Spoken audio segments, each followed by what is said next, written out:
Bruno, una partita durissima davanti a un pubblico fantastico come quello di Padova, si porta a casa la semifinale. Guarda, le persone magari prima di questa quarta finale non aspettavano così queste difficoltà, però noi sapevamo di quello che Padova poteva fare, ci ha messo tantissimo in difficoltà, ha fatto 4 partite davvero con il cuore, con una difesa impressionante, toccano in tutti i palloni e secondo me oggi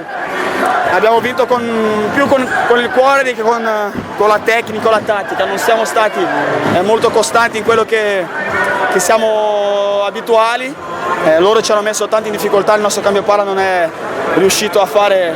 la differenza come sempre, però alla fine portare questa partita anche 2-1 sotto e 10-5 sotto è una cosa che ci dà una carica in più e ci motiva a continuare lottando per questo grande sogno nostro che è lo scudetto. 12 giorni prima della semifinale, c'è modo di recuperare un po'? Sì, recuperare un po', lavorare, crescere nelle cose che siamo sottotono, come la difesa che abbiamo perso un po'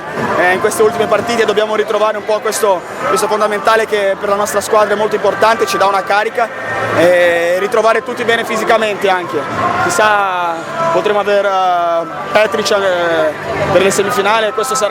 15 giorni saranno molto importanti per la nostra squadra.